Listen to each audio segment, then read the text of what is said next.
Halo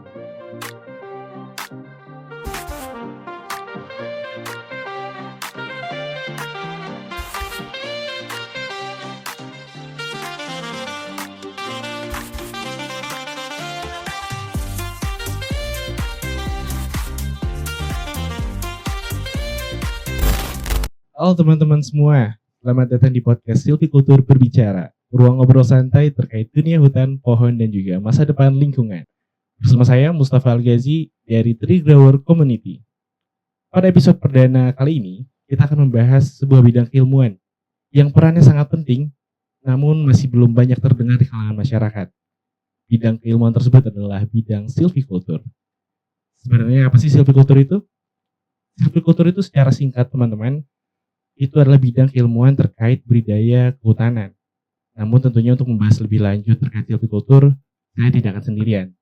Telah hadir bersama saya di sini dua narasumber yang luar biasa.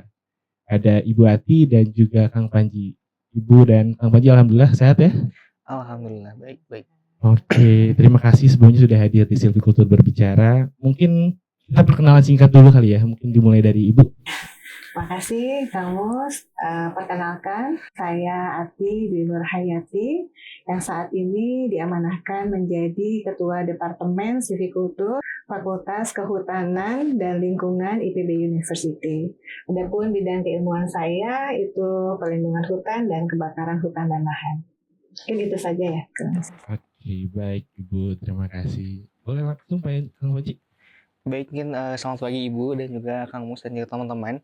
Izin memperkenalkan diri, nama saya Muhammad Panji Nugraha, seorang mahasiswa Departemen Silvikultur, Fakultas Kehutanan dan Lingkungan IPB, angkatan 2023 atau di sini biasanya dikenal dengan angkatan 60. Dan saat ini juga alhamdulillah saya diamanahi oleh teman-teman untuk menjadi Ketua Umum dari Tree Grower Community periode 2025-2026. Sekian mungkin Kang Mus. Oke, baik. Luar biasa dua narasumber kita ya. Ini orang-orang penting rupanya. Ada Ibu Ketua Departemen dan juga Tree Grower Community itu himpunan profesi ya berarti ya? Betul. Himpuro dari Departemen Silvikultur ya? Iya. Oke, baik. Mungkin untuk memulai obrolan dan diskusi kita pada hari ini, mungkin bisa dijelaskan terlebih dahulu terkait silvikultur. Karena kan banyak nih teman-teman di sini masih asing dengan silvikultur itu. Sebenarnya silvikultur itu apa sih? Boleh mungkin dari Ibu dijelaskan? Kang Mus, jadi silvikultur itu kalau dari kata ya, itu kan ada silvi atau silva artinya hutan, kemudian kultur itu artinya budidaya. Kalau misalnya sederhananya itu adalah budidaya hutan, tapi itu tidak cukup sampai di situ. Jadi silvikultur itu adalah merupakan ilmu, kemudian teknologi, seni ya dalam membina ekosistem hutan ya melalui kegiatan budidaya ya. Budidaya itu dari mulai pembenihan, kemudian pembibitan, kemudian penanaman, pemeliharaan sampai dengan monitoring untuk menghasilkan hutan yang sehat ya, yang produktif dan juga lestari. Ya, kira-kira seperti itulah.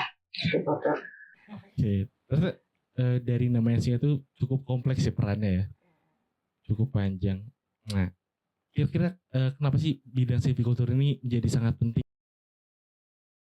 Silvikultur itu penting ya, terutama dalam ya saat ini gitu ya, kita menghadapi berbagai tantangan yang besar ya, seperti perubahan iklim, kemudian deforestasi, kemudian degradasi lahan. Disitulah peran silvikultur itu dibutuhkan, bagaimana bisa mengembalikan atau memperbaiki ya kondisi hutan ya.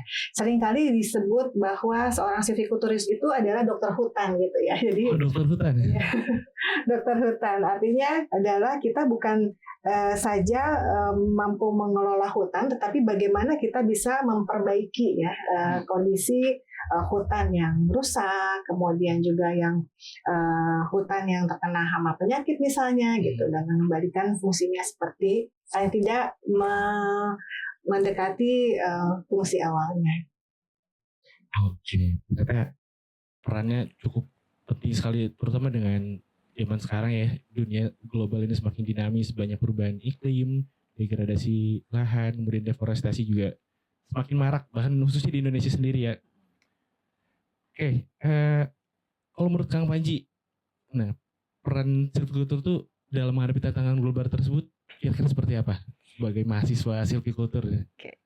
Mungkin tadi juga terkait dengan apa itu silviculture dan bagaimana silviculture ini mungkin berjalan, sudah dijelaskan oleh Ibu Ati, dan memang silviculture ini menarik gitu, dimana seperti yang tadi Bu Ati bilang bahwa kita ini juga bisa disebut sebagai dokter hutan gitu. Dan dengan menghadapi tantangan global sekarang itu, beberapa dosen juga ketika berkuliah mengatakan bahwa kita ini sebenarnya seperti avatar gitu, dimana kita bisa mengendalikan udara, iklim contohnya, kita juga mempelajari tanah, mempelajari api yang seperti keilmuan dari Bu Ati kan kebakaran hutan ya Bu. Bagaimana cara kita untuk menanggulangi dan juga mencegah terjadinya kebakaran hutan. Dan juga kita juga belajar terkait dengan air, di mana bagaimana kita mengelola terkait dengan air yang memang itu juga sangat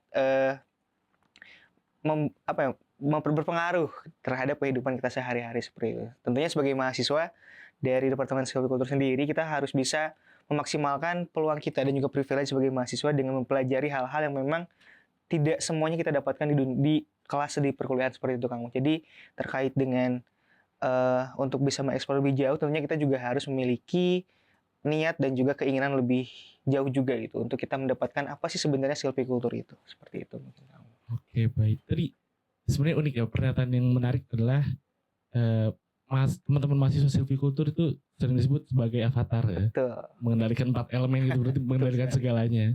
Emang sebenarnya kalau di Departemen Silviculture di Fakultas Kehutanan IPB ini mahasiswa tuh belajar apa aja gitu sampai bisa menguasai semuanya? Mungkin yang kami pelajari itu seperti yang kalau tadi dibahas mengenai 4 elemen gitu, dimana kami juga mempelajari terkait dengan tanah, bagaimana tanah yang bisa kita kelola ataupun bagaimana cara kita mengembalikan lahan terkait dengan lahan yang sudah mengalami degradasi ataupun deforestasi, bagaimana cara kita mempelajari terkait dengan pengelolaan air, terkait dengan bagaimana sih air yang memang baik untuk kehidupan sehari-hari, khususnya bagaimana kita bisa mengelola ataupun mencegah terjadinya tanda-tanda kebakaran hutan seperti itu untuk elemen api, mungkin juga untuk elemen udara ataupun angin. Mungkin kita juga mempelajari terkait dengan bagaimana iklim ini berjalan itu, kenapa iklim ini berubah mungkin lebih panas atau lebih dingin dan semacamnya seperti itu. Oke, berarti beneran avatar ya. Semua elemennya ada di pelajaran gitu ya. Kalau misalnya dari semua mata kuliah nih kan banyak tadi kan beragam udah disebutin, mata kuliahnya banyak, pembelajarannya banyak. Kira-kira mata kuliah apa sih atau mungkin ada praktikumnya kan ya? Ada. Praktik atau kerja di lapangan apa sih yang mencerminkan silviculture banget gitu? Biar teman-teman tahu gitu gambarannya. Mungkin yang dipelajari juga ada mata kuliah yang namanya silviculture, mungkin sesuai dengan nama departemennya gitu, seperti itu. Dan memang sebenarnya banyak sekali mata kuliah dan juga praktikum yang itu sangat-sangat mencerminkan bagaimana kehidupan seorang silviculturis itu nantinya gitu. Jadi kita mempelajari hal-hal dasar dan juga hal-hal yang memang menuju ke depannya untuk bisa kita menjadi seorang silviculturis yang hebat lah. Nah, ya kan tentunya ini kalau salah lagi musim-musim penerimaan mahasiswa baru ya. Nah, mungkin biar lebih teman-teman yang mungkin mau milih masuk kuliah itu bisa mengenal lebih lanjut terkait silviculture ini, kira-kira kehidupan perkuliahan sesuai pengalaman Kang Panji dulu aja deh. Seperti apa sih di silviculture IPB ini?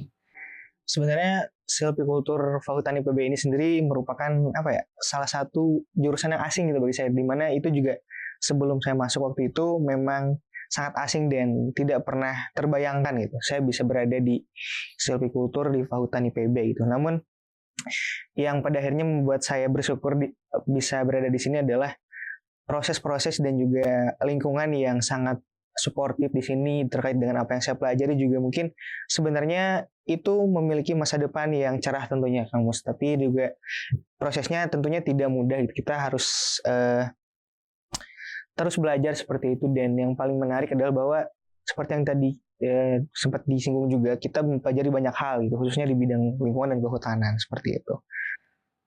Oke, itu berarti nyaman lah ya kuliah di sini. Karena lingkungannya tadi suportif juga. Nah, biasanya calon mahasiswa atau teman-teman yang mungkin mau mencari jurusan kuliah itu kan pasti mikir prospek ke depannya. Kayak bidang kerja apa nih yang bisa sesuai dengan jurusan kuliah yang akan dipilih gitu. Kalau untuk silviculture ini kan sebenarnya asing ya di kalangan masyarakat. Jadi mungkin banyak orang nggak tahu gitu prospek kerja itu seperti apa sih. Mungkin dari Ibu bisa jawab dulu. Nah, untuk prospek kerjaan ya, untuk silviculture itu sebetulnya banyak ya. Bisa pertama mungkin bisa jadi dosen, mungkin juga bisa bekerja di pertambangan. Oh, pertambangan ya? Ya, kemudian karena di pertambangan itu kan juga dibutuhkan untuk ahli-ahli reklamasi ya, lahan pasca tambang. Nah, itu dibutuhkan tuh peran silviculture di situ. Kemudian juga di perusahaan-perusahaan seperti hutan alam, hutan tanaman. Nah, itu tentunya banyak dibutuhkan di situ. Dan juga ada juga yang berminat jadi dosen gitu ya untuk sharing selalu informasi ya kepada mahasiswa ya. Dan di silviculture itu kan intinya itu mempunyai 3 divisi ya. Di silviculture itu ada divisi silviculture, ada divisi ekologi, dan ada divisi perlindungan hutan. Jadi silviculture itu ya sangat luas sebetulnya. Jadi tidak melulu kalau misalnya orang mengira hanya menanam terus begitu. Padahal tidak itu. Di situ bidang keilmuannya itu sangat banyak ya, seperti misalnya contohnya di ekologi ya, di divisi ekologi itu bagaimana juga mempelajari ekosistem hutan dari mulai mangrove, pantai sampai dengan pegunungan gitu ya, dan berbagai macam karakteristiknya. Itu sangat menarik, apalagi adanya dikombinasikan dengan adanya ini ya, praktek lapang kehutanan.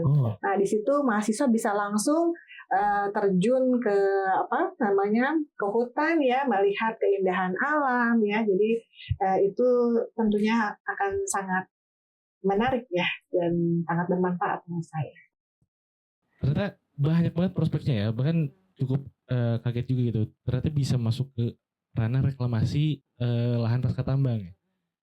Karena memang kalau saya tidak salah ya, memang konsesi tambang tuh ada kewajiban untuk mengembalikan lahannya seperti sebelumnya ya Bu ya. Itu berarti tugasnya silviculturis gitu ya Bu? Peran silviculture di situ ya, bagaimana bisa menumbuhkan kembali ya lahan-lahan kritis. Nah, itu kan berarti tentunya harus ada tinjauan assessment ya, ini tanahnya seperti apa, kemudian jenis-jenis yang cocoknya seperti apa. Nah, selain di situ juga kan bisa saja juga di instansi-instansi pemerintah ya, seperti Kementerian Kehutanan, Kementerian Lingkungan Hidup, masih banyak lainnya. Iya, ternyata lumayan prospeknya cukup luas dan menggiurkan sebenarnya. Kalau misalnya lihat ya. Kalau Mas Panji sendiri pengen kemana prospek kerjanya? Berharap ya. Ya tentunya dengan tadi juga mungkin yang disebutkan oleh Ibu terkait dengan banyak sekali prospeknya gitu, itu salah satu hal yang membuat silviculture ini menarik, itu dimana mungkin bagi masyarakat luas ini kita masih asing gitu terkait dengan silviculture itu apa. Namun ketika memang kita nyebur lebih dalam itu, ternyata prospek kedepannya itu sangat banyak sekali ya Bu. Banyak sekali hal-hal yang mungkin sebelumnya tidak terduga, dan memang sangat kompleks sekali gitu keilmuan dari silviculture ini, Kang Mus. Ketika ditanya kemana saya ingin berlabuh nantinya, tentunya saya ingin yang terbaik saja, Kang Mus. Jadi terbaik aja ya. Betul. Terbaik buat Kang Panji. Buat saya dan buat sekitar saya. Oke, luar biasa. Tadi sudah berbicara terkait prospek dan cukup luas prospek kerjanya, tadi bidangnya banyak banget. Kalau dilihat sekilas berarti dalam peluang lulusan silviculture ini mengambil peran dalam green jobs ya, atau terkait peran pekerja dalam kepedulian lingkungan dan lain sebagainya, serta pembangunan berkelanjutan di masa depan itu cukup besar ya berarti ya. Mungkin boleh digambarkan seperti apa gitu gambaran silviculture atau lulusan silviculture ke depannya terkait dengan pembangunan berkelanjutan. Boleh dari mau Kang Panji atau Ibu dulu? Dari Ibu dulu. Dari Ibu dulu aja. Untuk pembangunan berkelanjutan ya, peran silviculture. Jadi begini ya, kita itu juga harus memikirkan ya dengan kondisi hutan ya. Kondisi hutan di Indonesia itu kan setiap tahunnya itu berkurang ya. Dan juga lahan-lahan kritis itu juga semakin meningkat. Nah, kita sebagai silviculturist ini bagaimana kita bisa mempertahankan hutan yang ada dengan melindungi hutan yang ada dan juga bagaimana bisa kita mengembalikan hutan yang rusak. Nah, di situ peran silvicultur itu dibutuhkan. Jadi masa depan hutan, nah itu adalah masa depan kita bersama kan. Jadi itu yang peranan silvicultur itu di situ. Iya benar. Kalau menurut Kang Panji gimana Kang Panji?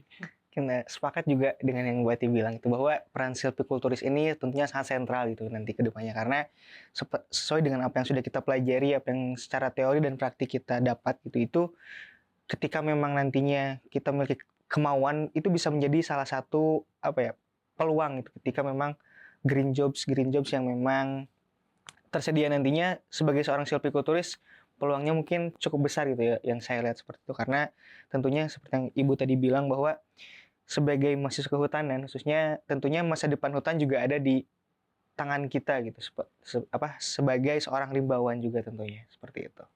Ya untuk prospek masa depan ke depannya kan dengan kondisi global yang sekarang ini tentunya kita tidak bisa hanya memikirkan keuntungan pribadi saja, keuntungan semata, namun juga kita harus memikirkan keberlanjutan terkait apa yang kita lakukan ke depannya juga begitu dan salah satunya mungkin silvicultur bisa jadi jawabannya begitu ya.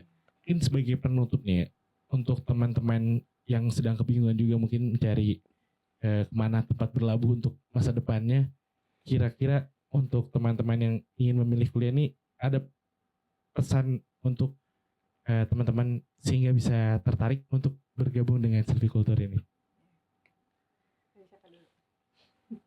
Boleh dari Panji dulu aja. Mungkin bagi teman-teman khususnya yang saat ini sedang menentukan lah arah dari jati diri untuk masa depannya, silvicultur ini adalah tempat yang tepat bagi teman-teman karena tentunya banyak sekali yang bisa kita pelajari, banyak sekali yang bisa kita dapat dan tentunya banyak sekali hal yang masih tersembunyi gitu yang harus kita gali di silvicultur ini gitu karena seperti yang tadi sempat dibahas bahwa terkait dengan kedepannya berawal dari silvicultur ini kita bisa berlabuh kemana-mana gitu karena khususnya di bidang lingkungan dan kehutanan silvicultur ini merupakan atau memegang peran yang cukup sentral gitu maka dari itu teman-teman kami tunggu gitu kehadirannya sebagai silviculturis selanjutnya. Kalau dari Ibu gimana Ibu pesan-pesannya Ibu? Jadi mungkin saya juga sedikit menginformasikan bahwa Departemen Silvicultur itu berdiri di tahun 2005 dan itu adalah merupakan departemen silvicultur pertama di Indonesia pada saat itu dan Departemen Silvicultur itu sudah terakreditasi unggul dan juga terakreditasi internasional. Jadi sudah tidak diragukan lagi untuk kompetensi dan juga kurikulum ya. Jadi kita semua di sini baik-baik kok ya. Dosen-dosennya tidak ada yang menakutkan gitu ya. Jadi kami tunggu di Departemen Silvicultur.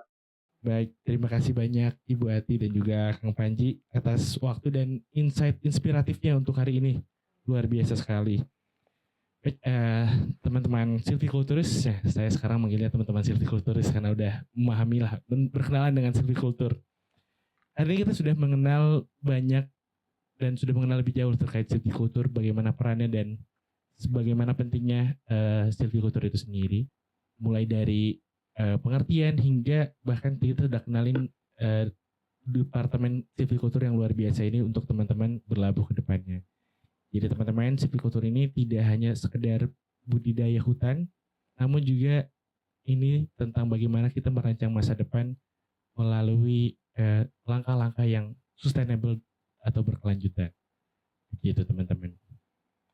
Oke, semoga obrolan hari ini dapat menjadi ilmu baru buat teman-teman semua, kemudian menjadi inspirasi juga untuk teman-teman, dan bahkan mungkin jadi jawaban ya buat teman-teman yang masih kebingungan untuk mencari jurusan kuliah. Oke, jangan lupa untuk ikuti terus podcast Silvicultur Berbicara. Itu bisa dilihat atau bisa didengar di Spotify, di YouTube, dan juga media sosial lain dari Tree Grower Community. Begitu. Oke, terima kasih teman-teman Silviculturis. Sampai jumpa lagi di episode selanjutnya.